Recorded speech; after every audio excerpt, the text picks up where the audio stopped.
Comment vous vous sentez dans le cadre du travail? La question qu'on me pose souvent, c'est « tu viens d'où ?» Je trouve que c'est une très belle manière de briser la glace. Il y a des personnes qui, cette phrase-là, ça leur fait rien. Ben, il y en a d'autres, en fait, qui sont attaquées dans leur identité. Demander à quelqu'un « tu viens d'où ?» à cause de notre couleur de peau, moi, je trouve ça quand même difficile à recevoir comme question. Elle m'a demandé si de là où tu viens, c'est encore de la forêt partout, pas de lumière, pas d'eau, pas de ci. Ils sont maladroits, en fait, dans leur manière de poser les questions. De la curiosité, parfois mal placée. Ça n'en retire pas le caractère agressif, le caractère offensant et le fait aussi que ce soit quelque chose qui puisse avoir des répercussions sur nous. Je pense pas vraiment. C'est à nous d'avoir le emotional labor, de toujours devoir expliquer qui on est et devoir justifier notre identité. Je suis très colorée, mais on l'assume. À chaque 2 semaines, je vais avoir des cheveux qui changent de couleur, ça change de longueur. Vous allez m'accepter comme ça. Des fois, on est dans des situations délicates quand ça vient d'une personne en situation de pouvoir. Les employés pensent qu'en dénonçant, ça va forcément mener à un conflit. Mais on ne pourra jamais rien changer si on ne dénonce pas. Il faut se faire respecter et il faut dénoncer.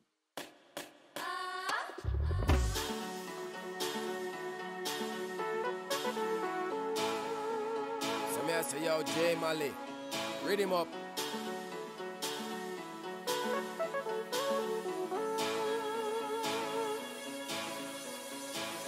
Juste vous partager un point positif sur ce que l'entrepreneuriat vous a permis de découvrir en vous, d'apprendre sur vous.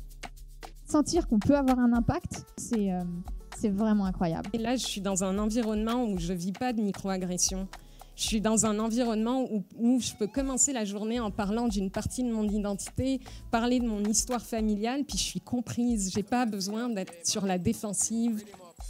Ce que j'aime bien dire par rapport à l'entrepreneuriat, c'est entre et prends ta vie en main. C'est ça, entreprendre. Entre et prends ta vie en main. Oui, c'est pas facile, mais plus c'est dur le combat et plus la victoire est savoureuse. Alors rejoignez-nous au sommet.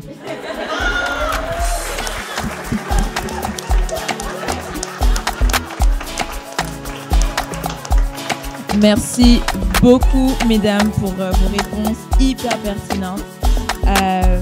Avez-vous des questions?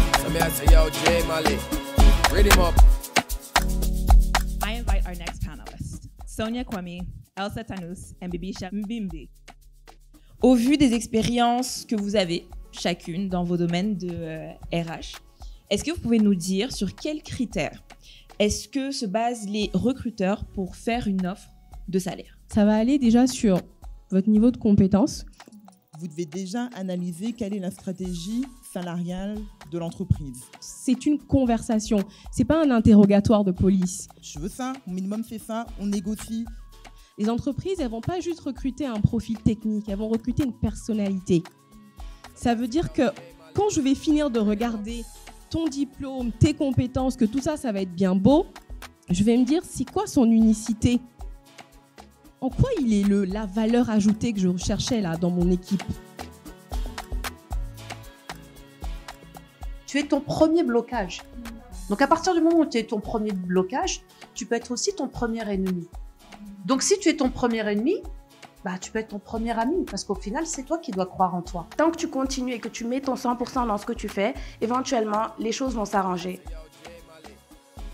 The fact that you showed up today means that you showed up for yourself. You committed to yourself.